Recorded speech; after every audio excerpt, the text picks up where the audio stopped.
Vice Chancellor Tan Quinlivan, please give us a presentation. We're excited.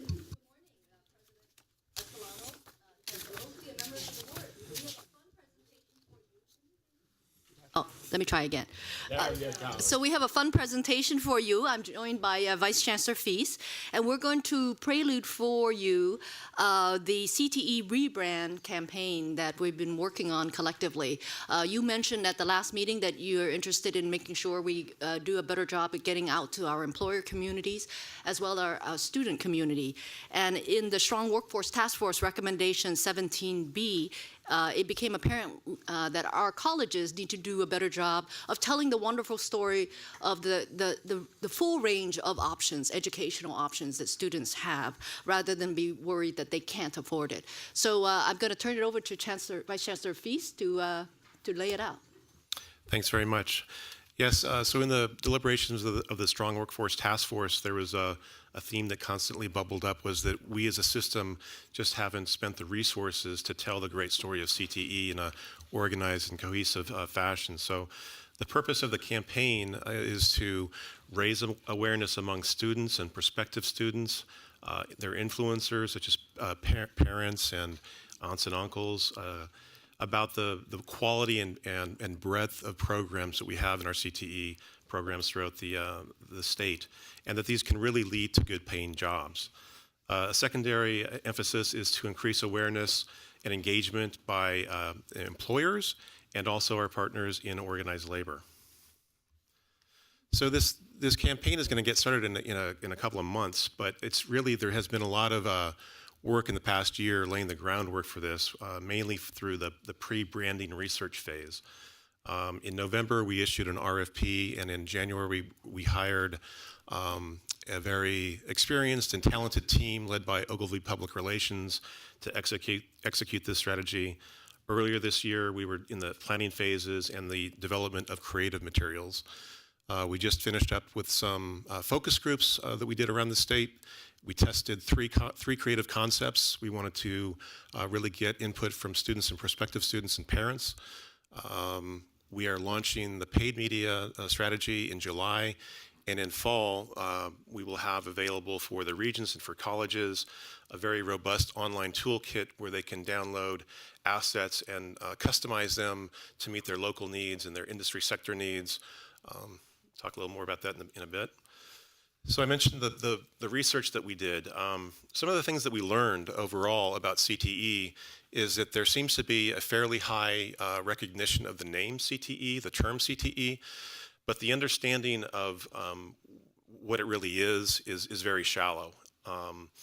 We found that the target audience feels that the word technical in CTE is limiting, and that they closely associate that term with IT and coding and computers and maybe something they had experience with in high school, like woodshop.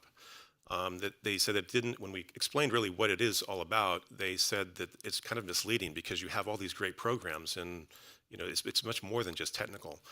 On the positive side, many students said that they would consider a class or a program, but they just need more information.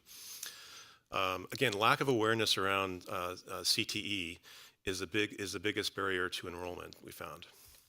So just a little bit more about the research. This is the split between prospective students. Half had heard of CTE before, half hadn't.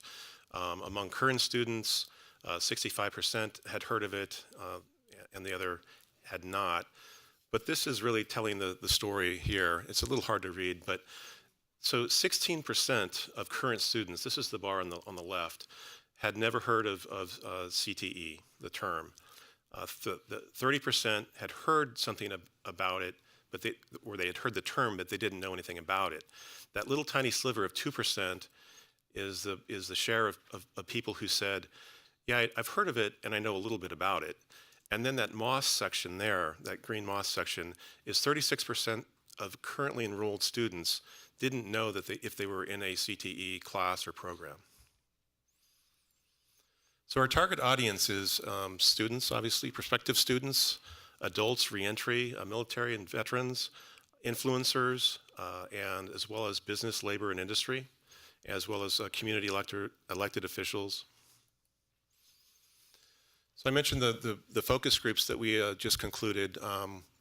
We traveled up and down the state, did 16 focus groups, both in person and online, to evaluate 3 campaign concepts to measure their ability to get people's minds open to the possibility of taking a CTE course, and to communicate the benefits of CTE pathways. What we landed on, all 3 concepts tested very well, but there was one that really emerged as a leader. It focuses on the hands-on training of many of our CTE programs, as well as the sort of the camaraderie of like-minded students. It focuses on real-world skills that enable them to really hit the ground running and get a good paying job. And then there's the focus on working together. The notion of collaboration and working together for sort of a larger good in the community is very powerful to this target audience. And so we really sought to include that in the messaging and the creative work. I'll show you a mock video ad that we have that communicates the concepts and the messages of the brand that we've settled on. Now, keep in mind, this is a kind of a placeholder. The footage is sometimes stock footage. The voiceover isn't final. The music isn't final. But this is just a kind of an idea of what the campaign might look like. They say there's one path to success. We say there's many. They say college is a noun. We say it's a verb. They say debt. We say why.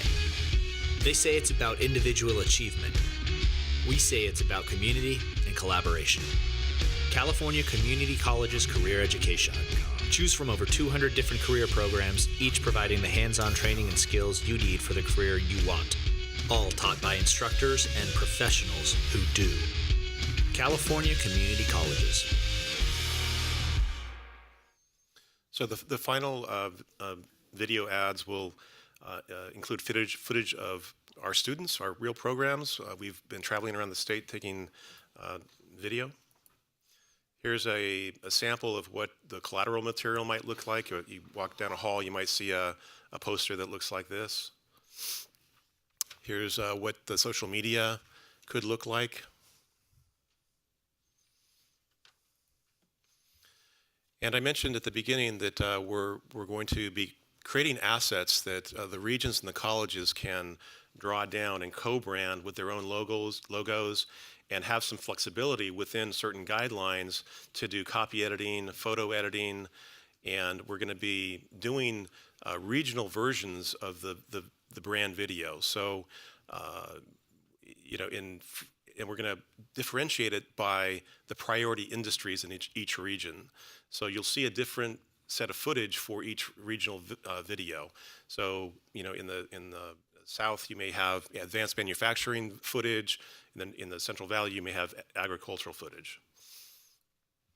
So how do we know if we're successful at all this? We're going to measure here the key performance indicators. Just some of them would be measuring the number of impressions that are delivered through the media framework, audience engagement with social media, analytics for the campaign web platform, and then we always do brand awareness research. We're currently doing a baseline evaluation of brand awareness, and every 2 years we go back with all of our campaigns, and these are, stopping people in the mall, doing intercepts and asking them if they've heard of this before, and we'll have the ability to track that over time. And of course, the alpha, KPI is the increased enrollment in CTE. So it's not just about creating cool videos and putting them on the internet. There's also a community outreach phase of this that's going to be modeled on many of the successful partnerships and practices that we have with the I Can Afford College campaign. We're going to leverage existing partnerships or develop new partnerships. And we're really going to work with the regions to synchronize this because we know that they have longstanding relationships with community organizations, but we're going to have the ability to maybe add some capacity there. And so we're working very closely with the regions to try to synchronize this outreach, both with community outreach and the employer outreach. And as well, in addition to general market strategies, we're going to have specific outreach strategies for underrepresented communities. And with that, I'm going to turn it back over to Vaughn. So the second strand, in addition to the student and family outreach, is the employer outreach. What we discovered was that there are many employers who are relatively unaware that we have these great career technical education programs. Of course, what we would like at the end of the day is that there could be greater co-investment by the employer community. Co-investment can be in any form. It could be from internships to hiring to advising curriculum or just being a part of the program development process. So what Ogilvy has done is has retained a group called Capital PA, and they're going to do a different technique, which is they're going out and identifying organizations within each of the regions, having stakeholder interviews to ascertain their level of awareness and knowledge of CTE programs and how involved are they with community colleges in general or more specifically, and then design a much more targeted communications program based on that feedback. There's one thing that we've begun to identify that really resonates with the employer community, and this has to do with the issue of quality. We have so many community colleges, we have so many programs that it's difficult to discern for the employer community what programs stand for. Are they interested in recruiting from or co-investing in? So one good thing that has resulted from us investing in the launch board and the accountability system is that now we're actually able to identify, based on hard numbers, some extraordinary programs. We call them the workforce stars, and we're going to use them as a way to help engage the employer community with our community colleges. So we announced at the recent conference of the CTE deans, called CCC AOE, that we have been able to identify a lot of workforce stars within the launch board data. So this is strong workforce program metrics. The data is fully in their launch board. And what we want to do is we want to help colleges tell the story of programs that achieve one of, or two or three of these thresholds. The first is that students have increased their earnings by 50% or more. Second is that at least 70% of the students have attained regional living wage, and or 90 to 100%, based on a student survey, have reported that they are employed in their field of study. So if you think about J.D. Powers, when I say J.D. Powers, you know that is a measure of quality, and it's inferred by the award of the phrase J.D. Powers. What we want to get to is this using this type of association, that there are star programs to bring the employers in and to co-invest with the field. And in the study by West Ed so far, there are 62 colleges that have workforce star programs within them, and we're working right now to identify specifically which ones they are, and we hope to bring them to you as a point of celebration. What will happen is that once they're identified, we will ask them to be a part of the Practices with Promise website so that others can learn about what's working in their program. And then in addition, Vice Chancellor Feast will be working with all of these, their public information officer, to work on telling the stories. Here's like 10 ways that you can tell the story about these good programs. So that's part of the storytelling of the CTE rebranding initiative. That's it. Thank you. Board members, so I have Shaw, Perry, Bielanski. Okay, we'll start there. Go. Okay. The employer outreach effort, I think, is just wonderful. I just want to backtrack and just, after going to the meeting that I went to last week, it's just, you do an extraordinary job. It's a very complicated initiative to move through. So the employer outreach is good. The only comment I really had is the video. I looked at Hassan and said, "Did you like that?" he was very diplomatic and didn't say anything. But I had problems with it. And I think that, because I think anything we do now publicly, we're in competition with the for-profit schools. And if you notice those commercials they generally have students speaking sort of from using their own voice. And so I would just suggest that we try to come up with videos that compete with those sorts of things. And sadly, this is a sad truth, is they also talk about money. How much money are you going to make? You know, in that video, you had actually somebody doing ceramics. I don't see how anybody would really connect with that. You know, they were doing pottery, if you notice. So I just think we need to focus where the students are with their voices and their mindset in terms of, if I go into this field, how much money am I going to make, and how is it going to enhance my life? Those are my thoughts. Right, and these are 15 and 30-second videos, so we don't have necessarily the time to get into all those details, but you will see our students in these ads, because we have been up and down the state filming our programs, and we do address the issue of affordability in the video as well, about debt and not having to take on debt. And if you complete this is what you'll make. right. So what we're going to do is we're going to point the target audience to a website that contains a career exploration tool that will give you information, including SalarySurfer. So they'll be able to spend more time. The goal of this is to motivate them to learn more about CTE. And we can point them to the website, and they can do some career exploration and find out exactly what you're talking about in terms of salary. Mm-hmm. Well, I guess my final thought is you might want to sort of think out of the box and do something innovative and something that really gets their attention in 30 seconds or 60 seconds. Thank you. Board Member Perry. To Board Member Shaw's point, I actually really like the framing of all this and what you're doing, but maybe on the website you might want to include the students telling their stories in their own words, so people can place themselves in the narrative. We've done some PSAs along those lines, and we find if people can place themselves somewhere in the narrative, it's really impactful in terms of bringing them in. And then I had a question as to whether your target demographic probably skews a little younger than this, but are you going to be doing any online Facebook buys? We've had a lot of success with the micro-targeting that you can do on Facebook and some of the work we do. Yes, we're going to do a lot of paid social media in terms of Facebook. And I would just add that in terms of the students telling their stories, we're also involved in a project where we're taking video of programs that are listed in SalarySurfer, and we're having students and alumni and employers talk a little bit more about the programs that are mentioned in SalarySurfer, because currently we're just giving the name of the program.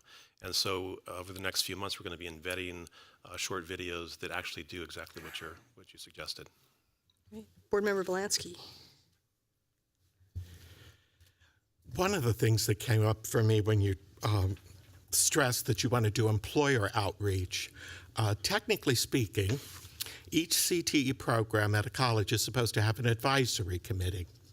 And the question becomes whether those advisory committees exist and whether there's materials that could be given to each of those advisory committees at the different colleges throughout the state. I don't want a response per se, but just to make a comment. The only other question I have is when you did the 14 regional conversations and the 6 town halls, did people from all 72 districts show up? When we, you're talking about the Strong Workforce Town Halls and the regional conversation, yes. Right. So we had 14 internal conversations. So we had representation across all the districts and the colleges and all the different types of stakeholders internally.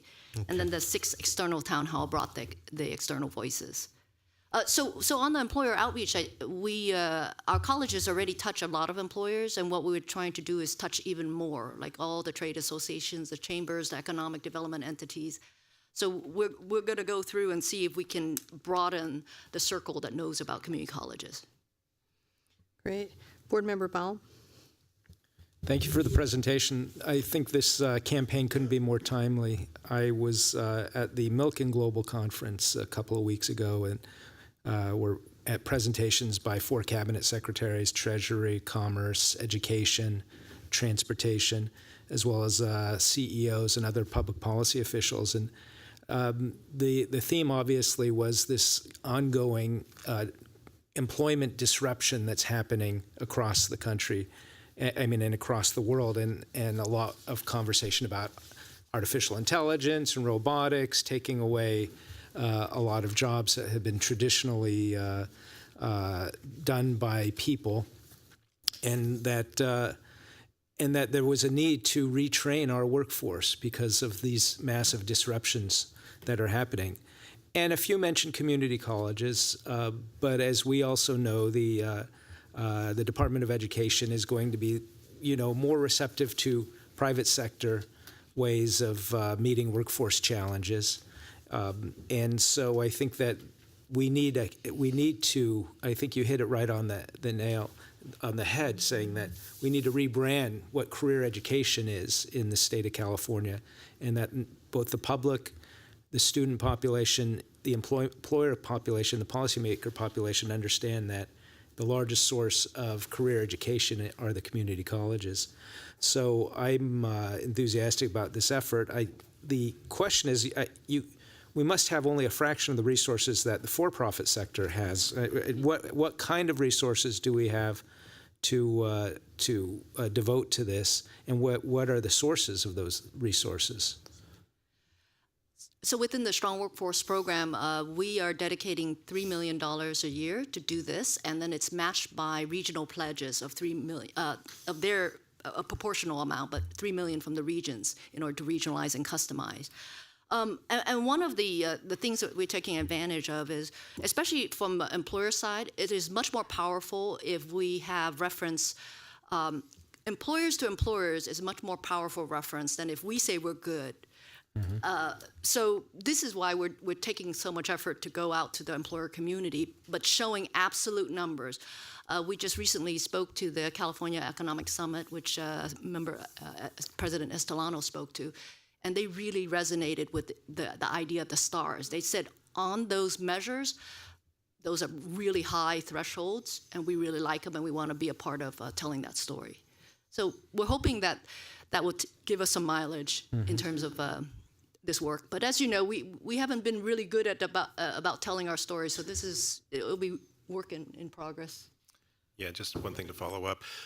You mentioned the for-profit sector, and some of our research, our qualitative research students said that they didn't realize that we offered these types of programs. They thought it was only trade schools or what have you, that they thought that community colleges were just about general education.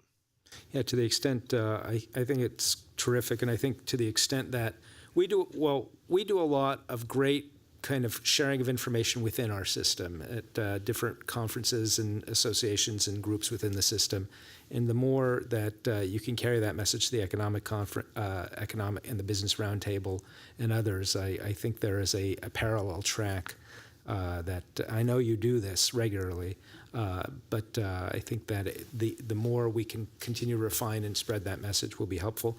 And I'm reassured to hear that you have room to continue to monitor the effectiveness of the campaign, and hopefully it's flexible enough that you can make adjustments so that if you find out some of the impressions that either Jennifer or Valerie or others shared, that we can adjust to see where we're going to get traction on some of that response. Okay. Board Member Haynes? So I know that this particular outreach cannot be all things to all people, and that it really does need to be focused. But I think that there are students, there are folks out there. We're building sort of a pipeline and a pathway from high school to college. So that's a sort of a structured, intentional pathway. We're trying to make certain that those students who have graduated within a year know about us and know what we can offer, which is really important. But there are students, and there's students within communities of color that have had such a bad experience within the K-12 system. And they may not even say that they've had a bad one, but when you put education on the end of something, they hearken back to their experience in K-12, and in some cases it hasn't been a good one. And so for many of those students, and I'm glad that you're doing outreach, but for many of those students, the people that they care about in many cases are their peers. And I'll use one of my young relatives who was a bit lost. And a friend said, well, I just finished going through this program, this tech program, and man, I'm making X bucks. And so that person spoke to a success relative to finding a pathway. So I think even if, so the next best thing is sort of this outreach piece, but it has to have some linkage that somebody is interested enough to go and look at SalarySurfer, or is interested enough to go to see what the courses are. And there needs to be, it seems to me, some explanation, and it won't be in this, but I just sort of need to say it out loud. Some way to connect those students who may not want to be a fire person, but be able to identify individuals, or individuals identify them in a way that says, oh, but they have X, Y, and Z. HVAC is an example in which 10 years ago, everybody in the HVAC class, a relative, a mother, a brother, an uncle, a cousin, was in the business, and therefore they were referral. I went around and asked all of them how they got there, and it was almost all of them got there by virtue of word of mouth or family connection. And we're trying to get beyond that, but the question is how we do that and to what extent this will help us sort of do that piece. And so I think that needs to be kind of kept in mind, even though this might not be the piece, but for those influencers and for those folks who are bound to help us in business and otherwise, that's the piece, that's the harder piece. Okay, Board Member Bielanski. And I also have Delili, Avalos, and Epstein, and some people are getting hungry. Does anybody else want to be in the queue? I just wanted to acknowledge one other thing that happened last week. I went to the Noncredit Summit that was held at Rancho Cordova, and because of the enhanced funding in Noncredit, there was a presentation by Mount San Antonio College about their short-term vocational programs, a number of which they have, which by doing it through non-credit, they're getting the enhanced funding, but the students don't have to pay any tuition or enrollment fee. And they've established a number of them based upon very hard work on labor market data in their area, and it was impressive and be worth looking at. Board Member Delili. I wanted to thank you for all your work. It is very timely and very important. I actually very much enjoyed the video, but where my problem lies is if you look on this target page on the presentation, the second point we have is adults. And seeing this video and looking at the other pictures throughout this campaign, I'm not really seeing that direction. And just a quick Google search yielded that 53% of students in for-profit institutions are over 25 years old, and military and veterans are doubling the rates at for-profit institutions compared to California community colleges. So I would love to see in future campaigns a direction geared toward veterans and also towards our adults and re-entering students. Thanks very much. And we are going to be developing collateral specific to groups like veterans. And again, I probably need to emphasize this more. The video is kind of a mock placeholder video. And the stock footage, probably skewed a little younger. But as I said, we're in the colleges filming. We were in the colleges filming 2 weeks ago, so we're getting those older students. Board Member Avalos. Yeah, thank you for the work you're doing so far. A couple questions. So on the KPIs, the last one is probably the most tangible one in my opinion, which is increased enrollment CTE. Right, that's probably the one that's probably you can look at and quantify a little better. the question for me, it's not about enrollment, but it's about completion. So somehow we need to find out the students that are enrolling in these CTE courses and completing their degree, right? So that's really important as a KPI that I'd like to see. The other thing is, we've talked about 1 million jobs out there in the middle skilled. We have to align this to that, right? So this needs to be aligned to the middle skilled 1 million job opportunities that exist in 2020 or 2030 or 2040. So I think that's really important. The other thing is, in the video, obviously everyone's talked about this, we need to be inclusive of agriculture, right? Because that's a huge industry in our state, and I didn't see that. So that to me is really important. And then lastly, think about, the bilingualism, right? So the Spanish, the Mandarin, the Cantonese, those are really important as well. So we have to think about how we include those campaigns into this overall campaign, because if you would look at the people enrolled in these programs, a lot of them probably, are bilingual or single monolingual. So I think it's really important to think about that as well. And so with that, thank you very much for doing this. Obviously, this is a big rebrand. And the ceramics thing for me was also something that triggered me, because to be honest, if we're really thinking about future jobs in the 1 million middle skill jobs, I think ceramics is part of that. So let's it's kind of funny, but I think it's really important when you put a video out there to make sure it's tangible to the labor market. Those are all really good points, and we actually got the first rough cut of the actual video on Friday, and there is agriculture in it, and the ceramics was, as I said, kind of placeholder. It was sort of a campus life type of shot. We are aligning the footage in the videos to the regional industry priorities, so that will be reflected as well. Board Member Epstein, followed by Sumner and Reed. I thought I was the last one standing between us and lunch, but I'm glad I'm not. So Paul, I used to do what you're doing now, and I can't think of much worse than having to present kind of an early stage campaign in front of 17 people in a public hearing. So I empathize. I have one question and one observation. The question is, you mentioned in your research that the word technical didn't appeal to a lot of people, and so what are you doing about that? I mean, is there really going to be to changing the name of it, or?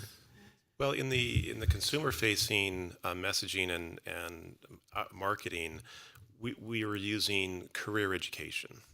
Now we realize that CTE and career technical education is a term that will never go away. I mean, internally we will always use that. It's in statute, it's in regulation. We're not asking people to change their letterhead or change business cards or anything like that.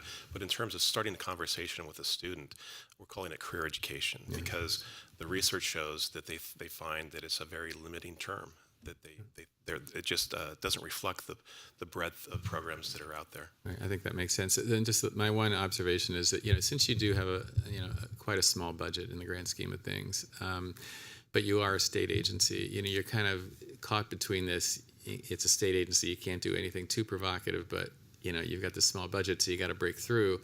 So I know you're trying to hit that sweet spot there where you can do something that is not not something that is going to be ignored, but is not too crazy so that 113 colleges are going to accept it and nobody from the legislature is going to go crazy. So I don't know. I wish you luck with that, but I think it's important to lean on the more provocative side, as much as you can.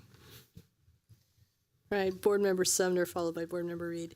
Just want to thank you for your hard work. I remember when we were appointed to the Board of Governors and this question came about CTEs, and I'm like, what is a CTE?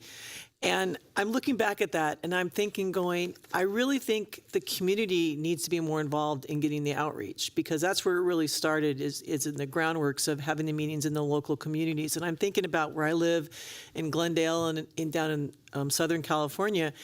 I would love to see something more out there, even the local media, the community colleges embracing it more and getting the word out, because we do have a lot of parents that are not computer savvy, that they don't understand that there's a lot of opportunities that are out there. We have to sometimes, I think, go back somewhat to the basics to get the words out, because you see a lot of different colleges that are on the news or on the advertisements or even the free channels. Like, for like community colleges, I don't think we utilize the free stations enough that they have out there that we should reach out.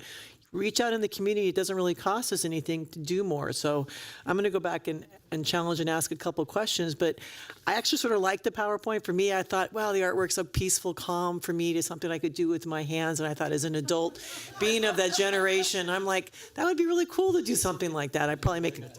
But I mean, I actually, but I think there's a lot of money in artwork out there for people. You have to think of those millennials. But anyway, but I thought it was a good video, but I think not having a veteran, I would love to have seen a veteran in there, because I just think that's a huge of our population right now. And just to sort of see that transition, I think it would be really neat to do. And we've seen that we have a lot of veterans that are successors to get the word out. So, but thank you for your hard work, and also continue to be your voice. Okay, Board Member Reed, bring us home.